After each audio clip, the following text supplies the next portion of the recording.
Friends, एक IPO यानी कि इनिशियल पब्लिक ऑफरिंग किसी भी कंपनी की जर्नी का एक बहुत ही एक्साइटिंग मोमेंट होता है, जिसमें एक प्राइवेट कंपनी पब्लिक होती है और अपने शेयर्स स्टॉक मार्केट में इन्वेस्टर्स को ऑफर करती है। लेकिन क्या आप जानते हैं कि अनलिस्टेड शेयर्स जो आईपीओ से पहले प्राइवेट मार्केट्स में ट्रेड होते हैं, आईपीओ के आउटकम पर बड़ा इम्पैक्ट डाल सकते हैं। तो इस वीडियो में हम अनलिस्टेड शेयर्स को डिटेल में समझेंगे, इनकी प्राइसिंग कैसे डिसाइड होती है, इन्हें आईपीओ से पहले कैसे बेचा जा सकता है और क्या आप इन्हें कंपनी के पब्लिक हो जाने तक होल्ड कर सकते हो। पर इससे पहले चैनल को सब्सक्राइब कर दीजिए। तो फ्रेंड्स, चलिए शुरू करते हैं।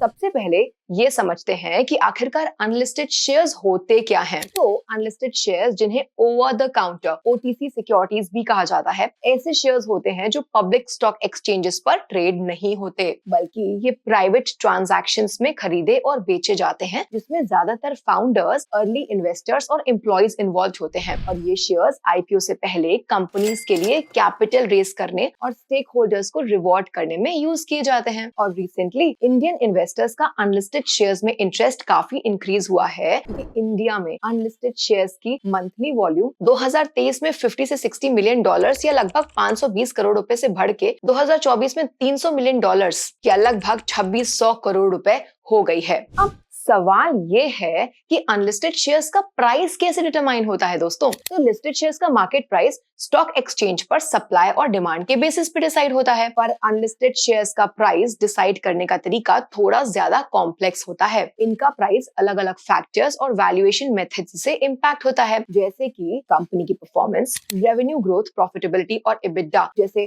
फाइनेंशियल मेट्रिक्स अनलिस्टेड शेयर्स की प्राइसिंग में एक बड़ा रोल प्ले करते हैं। जैसे कि एसबीआई म्यूचुअल फंड के financial over the years consistently improve हुए हैं, जिस वजह से इस कंपनी के अनलिस्टेड शेयर्स की वैल्यू भी कंसिस्टेंटली इंक्रीज हुई है। दूसरा, मार्केट कंडीशंस। अगर किसी सेक्टर जैसे कि टेक्नोलॉजी या हेल्थ केयर में अनलिस्टेड शेयर्स की डिमांड ज्यादा है, तो प्राइसेस ऊपर जा सकती हैं। तीसरा, आईपीओ प्रोस्पेक्ट्स। तो अगर कंपनी जल्दी अपना आईपीओ लाने वाली है, तो उसके अनलिस्टेड शेयर्स प्रीमियम पर ट्रेड हो सकते हैं, क्योंकि इन्वेस्टर्स फ्यूचर गेन्स की एक्सपेक्टेशन रखते हैं। Next, liquidity. तो अनलिस्टेड शेयर्स इलिक्विड होते हैं, यानी इन्हें बेचना मुश्किल हो सकता है। लिमिटेड बायर इंटरेस्ट की वजह से इनका प्राइस नीचे जा सकता है। अब अनलिस्टेड शेयर्स का प्राइस अलग अलग प्लेटफॉर्म्स जैसे कि अनलिस्टेड जोन, वेल्थ विजडम और इनक्रेड मनी पर वेरी कर सकता है। और ये प्राइस डिफरेंस क्यों, आप सोच रहे होंगे। इसका रीजन है different valuation methods, demand supply dynamics और प्लेटफॉर्म्स का बायर्स सेलर्स तक एक्सेस। जैसे कि 7 मार्च 2025 को एनएससी इंडिया लिमिटेड के शेयर्स अनलिस्टेड मार्केट में अलग अलग प्लेटफॉर्म्स पर अलग अलग प्राइसेस पे ट्रेड हो रहे हैं। अगर आप भी एनएससी के आईपीओ का वेट कर रहे हैं, तो कमेंट्स में एनएससी टाइप करिए। वेल फ्रेंड्स, अब ये समझते हैं कि आखिरकार अनलिस्टेड शेयर्स को सेल करने का क्या प्रोसेस होता है। तो अनलिस्टेड मार्केट्स में शेयर्स को खरीदना तो आसान होता है, पर इन्हें बेचना थोड़ा कॉम्प्लिकेटेड हो सकता है, क्योंकि पब्लिक मार्केट्स के मुकाबले प्राइवेट मार्केट्स ना कम लिक्विड और कम रेगुलेटेड होते हैं।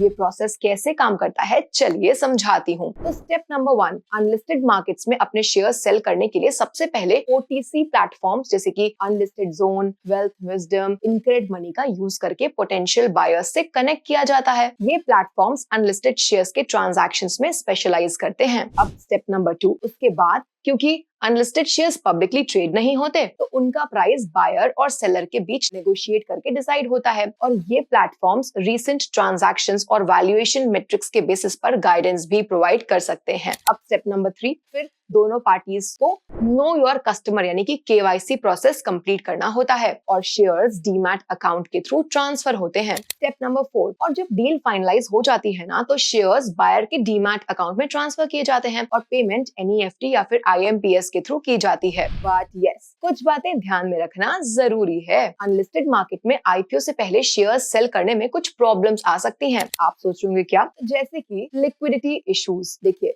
अनलिस्टेड शेयर्स के मार्केट में ना कम लिक्विडिटी होने की वजह से बायर को ढूंढना मुश्किल हो सकता है। दूसरा, प्राइस नेगोशिएशन। तो अगर कंपनी के आईपीओ प्रोस्पेक्ट्स क्लियर नहीं हैं, तो हो सकता है कि कंपनी के अनलिस्टेड शेयर्स की डिमांड कम हो जाए, जिससे सेलर्स को बायर अट्रैक्ट करने के लिए लोअर प्राइस एक्सेप्ट करना पड़ सकता है। तीसरा, रेगुलेटरी कंप्लायंस, तो टैक्स लॉ और रेगुलेशंस का ध्यान रखना बेहद जरूरी है, क्योंकि अनलिस्टेड शेयर्स और लिस्टेड शेयर्स से होने वाले प्रॉफिट्स पर कैपिटल गेन टैक्स लगता है। लेकिन व्हाट हैपेंस अगर इन्वेस्टर्स अनलिस्टेड शेयर्स को कंपनी के आईपीओ तक होल्ड करें? Number 1, IPO premium. तो अगर कंपनी का ना आईपीओ अच्छा परफॉर्म करता है तो शेयर प्राइस सर्ज कर सकती है, जिससे अर्ली इन्वेस्टर्स को सिग्निफिकेंट रिटर्न्स मिल सकते हैं। जैसे कि दिसंबर 2024 में ममता मशीनरी का आईपीओ 147% प्रीमियम पे लिस्ट हुआ था, जिससे अर्ली इन्वेस्टर्स को काफी फायदा मिला। दूसरा, वैल्यूएशन चेंज। तो जैसे जैसे कंपनी ग्रो करती है, नए इन्वेस्टर्स भी इनमें इंटरेस्ट लेने लगते हैं, जिससे उसकी वैल्यूएशन बढ़ सकती है और अनलिस्टेड शेयर्स की वैल्यू को बूस्ट कर सकती है। और अगर किसी वजह से कंपनी की वैल्यूएशन डिक्रीज होती है तो अनलिस्टेड मार्केट में उस कंपनी के शेयर्स गिर सकते हैं, जिससे इन्वेस्टर्स को लॉस होने के चांसेस बढ़ जाते हैं। जैसे कि ओयो कंपनी में अगस्त 2024 में एक फंडिंग राउंड में कंपनी की वैल्यूएशन $2.37 बिलियन की हुई, जो उस कंपनी की 2019 की $10 बिलियन की पीक वैल्यूएशन से एक मेजर फॉल था, जिस वजह से इस कंपनी के अनलिस्टेड मार्केट्स में शेयर्स का प्राइस 2022 में 145 रुपीज से गिर के 2025 में 54 रुपीज हो गया। तो वैल्यूएशन चेंज अनलिस्टेड शेयर्स के प्राइस को काफी इफेक्ट करती है। Next, IPO under performance. Friends, market conditions ना अनफेवरेबल होने की वजह से अगर एक आईपीओ की लिस्ट होने के बाद उसका शेयर प्राइस गिर सकता है, जिससे कि रिटर्न्स इंपैक्ट हो सकते हैं और अनलिस्टेड शेयर्स होल्ड करने वाले इन्वेस्टर्स को काफी लॉस हो सकता है। जैसे कि मार्च 2024 में आरके स्वामी लिमिटेड कंपनी की लिस्टिंग ना 13% डिस्काउंट पे हुई थी और नवंबर 2024 में एसीएमई सोलर की लिस्टिंग भी 13% डिस्काउंट पर हुई थी। ऐसे केसेस में अनलिस्टेड शेयर्स खरीदने वाले इन्वेस्टर्स को लॉसेस फेस करने पड़ सकते हैं। नेक्स्ट है लॉक इन पीरियड। तो इंडिया में अगर कोई अनलिस्टेड कंपनी अपने शेयर आईपीओ से 6 महीने पहले किसी इन्वेस्टर को आईपीओ प्राइस से कम रेट पर इश्यू करती है, तो ये शेयर्स लिस्टिंग के बाद 6 महीने तक लॉक इन पीरियड में रहते हैं। यानी इन्वेस्टर्स इन शेयर्स को लिस्टिंग के बाद भी 6 महीने बाद तक नहीं बेच सकते। और एंकर इन्वेस्टर्स मतलब कि वो क्वालिफाइड इंस्टीट्यूशनल बायर्स यानी कि क्यूआईबीज जो आईपीओ से पहले लार्ज क्वांटिटीज में शेयर्स को खरीदते हैं, उनकी टोटल होल्डिंग के 50% शेयर्स का lock in period allotment date से 30 डेज का होता है और बचे हुए 50% शेयर्स का लॉक इन पीरियड 90 डेज का होता है। अगर ऐसे में लॉक इन पीरियड के दौरान शेयर प्राइसेस गिरते हैं ना, तो अर्ली इन्वेस्टर्स को काफी लॉसेस हो सकते हैं। तो ये हैं अनलिस्टेड कंपनीज के शेयर्स को आईपीओ तक होल्ड करने के कुछ एडवांटेजेस और रिस्क्स। अब इसके साथ इन्वेस्टर्स को अनलिस्टेड शेयर्स पर लगने वाले टैक्स को भी समझना जरूरी है दोस्तों। तो अनलिस्टेड शेयर्स पर होने वाले गेन पर कैपिटल गेन टैक्स लगता है और कैपिटल गेन टैक्स दो टाइप के होते हैं। अगर एक इन्वेस्टर ने किसी कंपनी के अनलिस्टेड शेयर्स को 24 महीने से ज्यादा होल्ड किया, तो उन शेयर्स के सेल पर होने वाले प्रॉफिट पर उन्हें 12.5% का long term capital gain tax देना होगा। वहीं अगर एक इन्वेस्टर ने एक कंपनी के अनलिस्टेड शेयर्स को 24 महीनों से कम होल्ड किया, तो उन शेयर्स के सेल पर होने वाले प्रॉफिट पर short term capital gain tax लगेगा, जो उनके इनकम टैक्स स्लैब रेट के हिसाब से चार्ज किया जाएगा। इन्वेस्टर्स के लिए शेयर मार्केट में लगने वाले टैक्सेस को समझना बहुत जरूरी है। तो दोस्तों, अब हम बात करते हैं जीएमपी की। तो इन्वेस्टर्स को ग्रे मार्केट प्रीमियम यानी कि जीएमपी की मदद से लिस्टिंग प्राइस का एक रफ एस्टिमेट मिल सकता है। जीएमपी एक अनऑफिशियल मार्केट प्राइस होता है, जो कि आईपीओ लॉन्च होने से पहले ही डिसाइड हो जाता है। ये डिमांड और सप्लाई के बेसिस पर सेट होता है और इन्वेस्टर्स को ये इंडिकेट करता है कि लिस्टिंग गेन्स मिल सकते हैं या नहीं। फॉर एग्जाम्पल, अगर किसी आईपीओ का इश्यू प्राइस 500 रुपए है और जीएमपी 100 रुपीज चल रहा है, तो इसका मतलब है कि ग्रे मार्केट प्रीमियम में लोग उस शेयर को 600 रुपए 500 प्लस 100 रुपीज पर बाय सेल कर रहे हैं। लेकिन जीएमपी गारंटी नहीं होता, क्योंकि फाइनल लिस्टिंग प्राइस मार्केट के सेंटिमेंट्स पर डिपेंड करता है। तो फ्रेंड्स, इस वीडियो में हमने देखा कि अनलिस्टेड शेयर्स सिर्फ एक प्री आईपीओ फंडिंग टूल नहीं है, ये एक कंपनी के आईपीओ के बाद के प्रॉफिट का पोटेंशियल के लिए भी विंडो है। और इन्वेस्टर्स के लिए अनलिस्टेड शेयर्स की डायनामिक्स को समझना आईपीओ के रिस्क्स और अपॉर्चुनिटीज को एनालाइज करने में मदद कर सकता है। और अगर आप अपने अनलिस्टेड शेयर्स को आईपीओ से पहले बेच रहे हो या फिर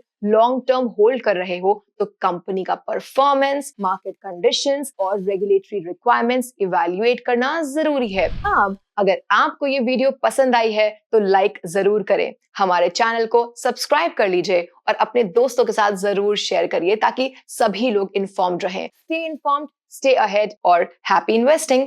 थैंक यू फॉर वॉचिंग। मिलते हैं नेक्स्ट वीडियो में, तब तक के लिए बाय बाय।